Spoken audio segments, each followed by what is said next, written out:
We start today's class with a new chapter that is Kingdom Plantae।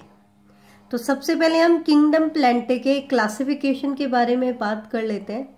तो kingdom Plantae को classify करने के लिए 3 लेवल्स बनाए गए हैं, first level, second level and third level. अब फर्स्ट लेवल में किसके बेसिस पर क्लासिफाई किया गया है? Whether the plant body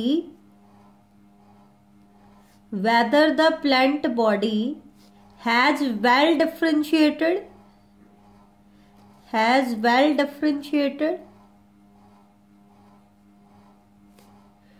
distinct components।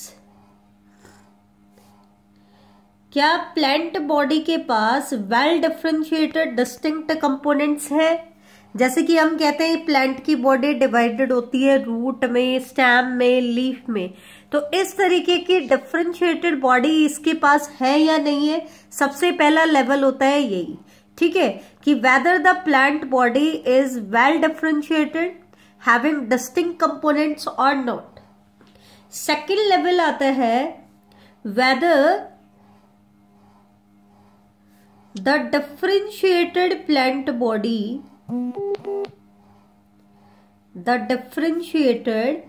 plant body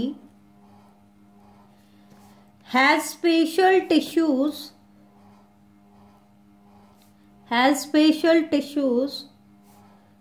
for the transport of water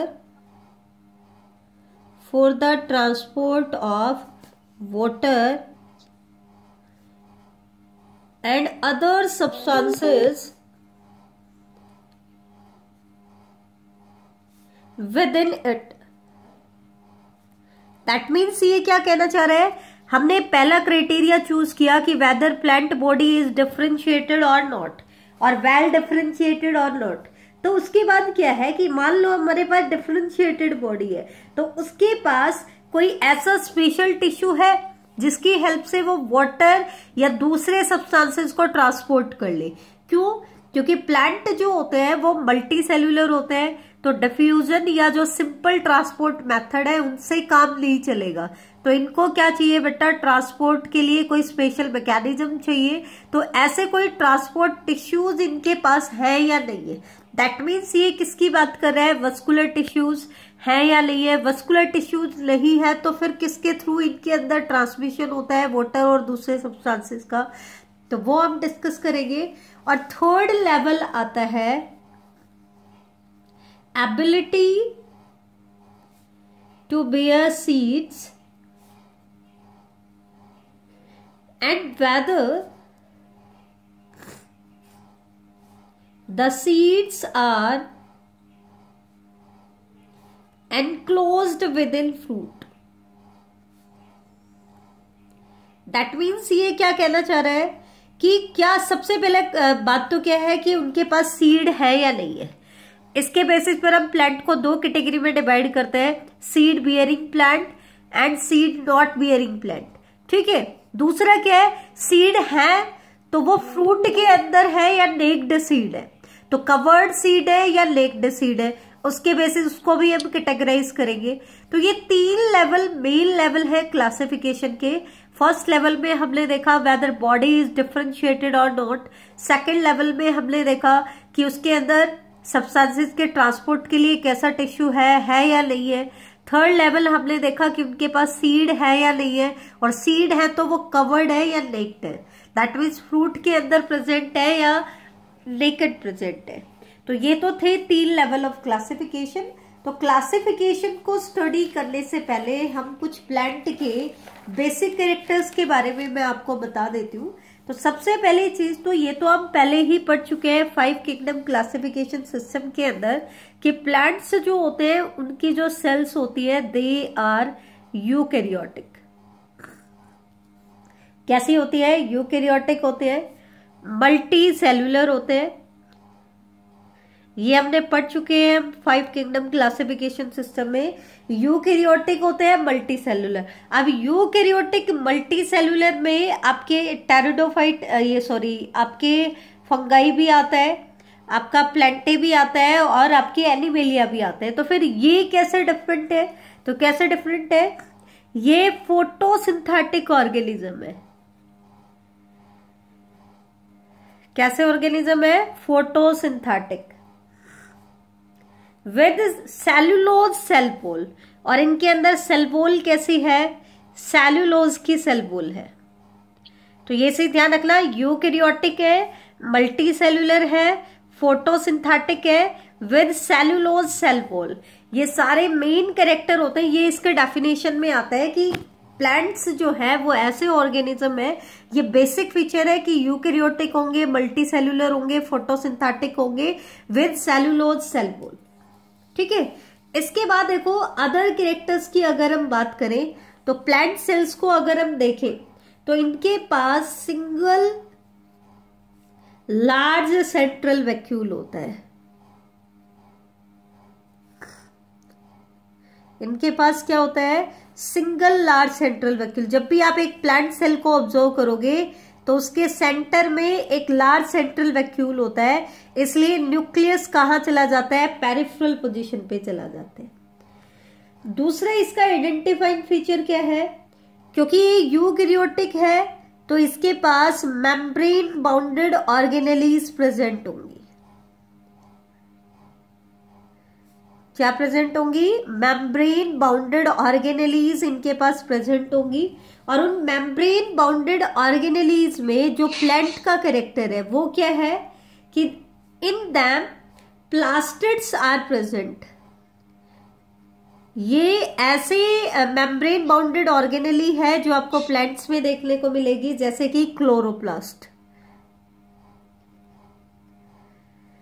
तो क्लोरोप्लास्ट और प्लास्टिड्स, जो बाकी के प्लास्टिड्स हैं, ये आपको सिर्फ किस में देखने को मिलेंगे? प्लांट्स में देखने को मिलेंगे। तो ये इसका मेन आइडेंटिफाइंग फीचर आ जाता है। मोड ऑफ न्यूट्रिशन की अगर हम बात करें तो प्लांटे क्योंकि फोटोसिंथेटिक होते हैं तो they follow autotrophic mode of nutrition. वो किसको फॉलो करेंगे? ऑटोट्रॉफिक मोड ऑफ न्यूट्रिशन को फॉलो करेंगे। और सबसे मेन चीज ये चीज ध्यान रखना, प्लांट्स जो है वो इनडेफिनेट ग्रोथ शो करते हैं। ये हमने फर्स्ट चैप्टर में लिविंग वर्ल्ड में पढ़ा था। प्लांट्स में ग्रोथ कैसी होती है? इनडेफिनेट। इनडेफिनेट मतलब अनलिमिटेड ग्रोथ होती है। ठीक है। अनलिमिटेड ग्रोथ का मतलब क्या है?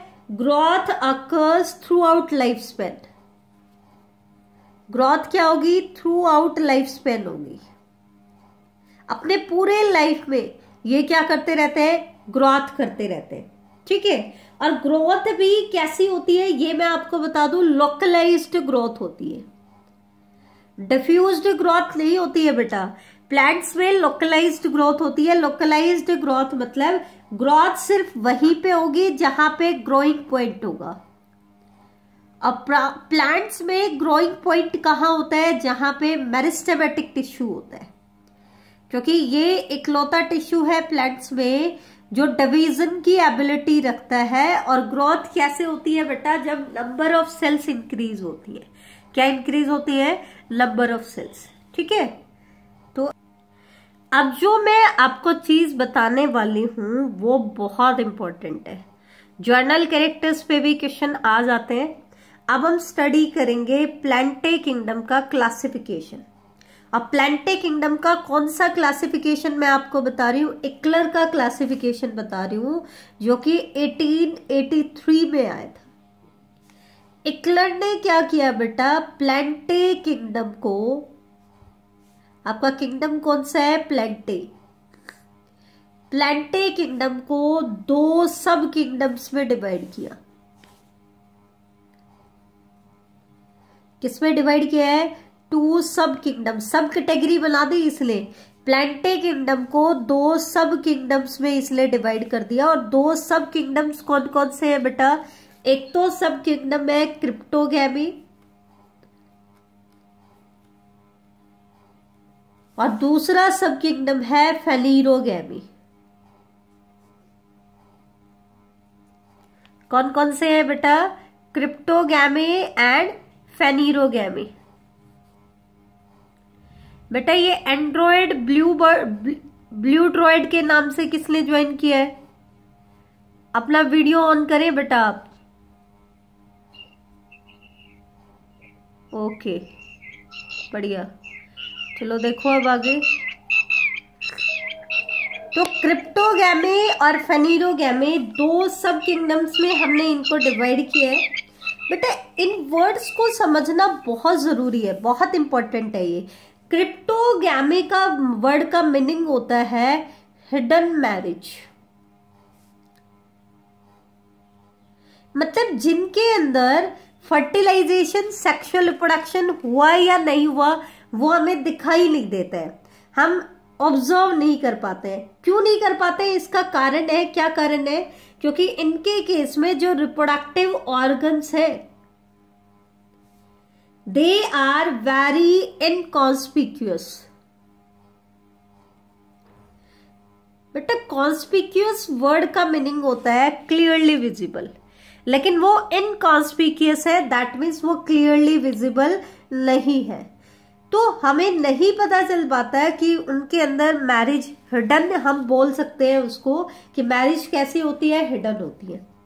और क्रिप्टोगैमे बेटा हमेशा ध्यान रखना, सेक्सुअल रिप्रोडक्शन जब भी होती है ना, जिनके अंदर हिडन मैरिज नहीं होती है उनके अंदर सीड्स की फॉर्मेशन होती है, और अगर सीड बन जाता है तो हमें पता चल जाता है कि उनके अंदर मैरिज हो जाती है। लेकिन इनकी मैरिज तो हिडन होती है, दैट मीन्स इन प्लांट्स में सीड की फॉर्मेशन नहीं होती है, दे आर सीडलेस प्लांट। इसके और भी कुछ कैरेक्टर होते हैं। क्या कैरेक्टर होते हैं? इनका जो गैमेटोफिटिक फेज होता है, हैप्लॉइड जो फेज होता है गैमेटोफाइट, वो इंडिपेंडेंट होता है। हमेशा इनका जो गैमेटोफाइट होगा वो इंडिपेंडेंट होगा। ये आपकी हेल्प करेगा आगे, कौन सा फेज इंडिपेंडेंट है और कौन सा डिपेंडेंट है, मतलब पैरासिटिक है। तो हमेशा ध्यान रखना, क्रिप्टोगैमे में जो भी प्लांट ग्रुप आएंगे उनका गैमेटोफाइट इंडिपेंडेंट होता है। ये चीज ध्यान रखना, ये चीज आपकी हेल्प करेगी। और दूसरा इसका कैरेक्टर क्या है? They require water, water is essential for fertilization, water is essential for fertilization. Cryptogamae में जितने भी प्लांट ग्रुप्स को आप स्टडी करोगे उन सभी को फर्टिलाइजेशन करने के लिए वाटर एसेंशियल होता है। क्या एसेंशियल होता है? वाटर एसेंशियल होता है। वाटर अगर अवेलेबल नहीं होता तो इन प्लांट्स में फर्टिलाइजेशन नहीं हो पाता है। ठीक है, तो ये तो था क्रिप्टोगैमे। अब फेनीरोगैमे क्या है? इससे बिल्कुल अपोजिट है। यहां पे तो हिडन मैरिज थी, जबकि फेनीरोगैमे में विजिबल मैरिज होती है।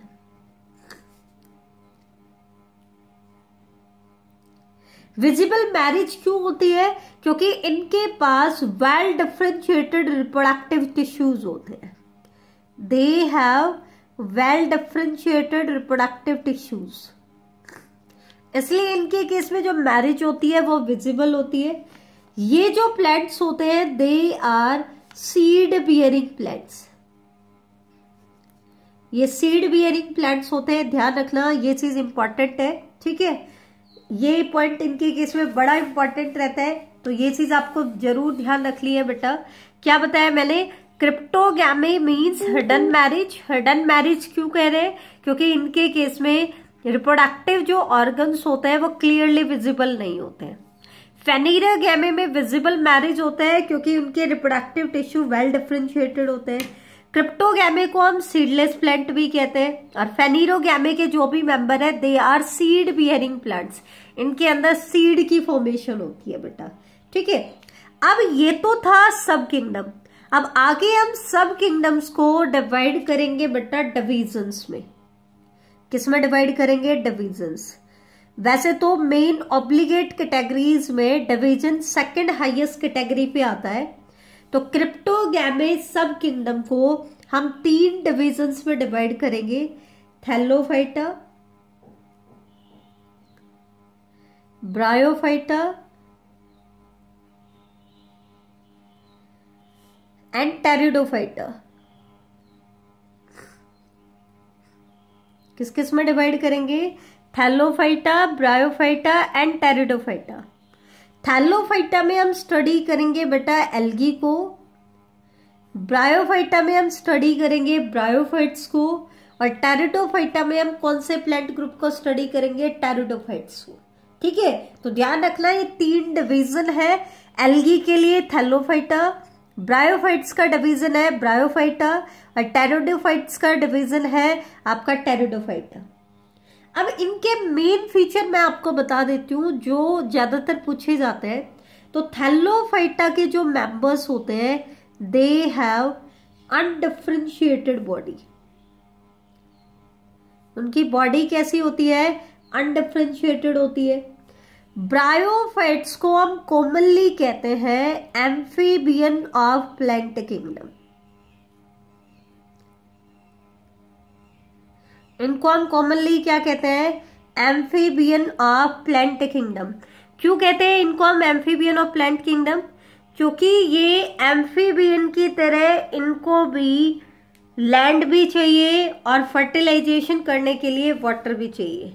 तो जैसे एम्फीबियंस को वाटर और लैंड दोनों पे रह सकते हैं, तो वैसे ही इनको वाटर और लैंड दोनों की रिक्वायरमेंट होती है, इसलिए इनको हम क्या कहते हैं, amphibian of plant kingdom. Pteridophyta के बारे में एक खास बात क्या है, इनको हम बोटैनिकल स्नेक्स भी कहते हैं। क्यों, क्योंकि स्नेक्स क्या है बेटा, रेप्टाइल ग्रुप से बिलोंग करते हैं। आपने जूलॉजी में पढ़ा होगा किससे बिलोंग करते हैं, रेप्टाइल। और रेप्टाइल्स का एवोल्यूशन किससे हुआ है, एम्फीबियन से। तो वैसे ही टेरिडोफाइट किसके बाद इवोल्व हुए हैं, ब्रायोफाइट के बाद। तो इसलिए इनको हम क्या बोलेंगे, बोटैनिकल स्नेक्स भी बोलते हैं। बेटा टेरिडोफाइट फर्स्ट वस्कुलर प्लांट है।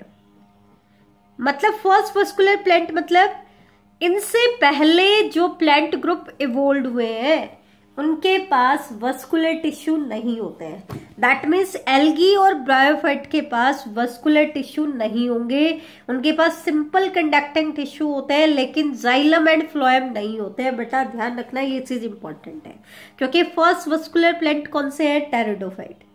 दूसरा, ये फर्स्ट प्लांट है, फर्स्ट प्लांट having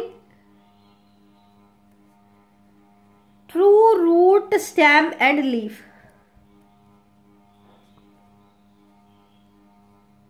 पहले प्लांट है जिनके पास ट्रू रूट है, ट्रू स्टेम है और ट्रू लीफ है।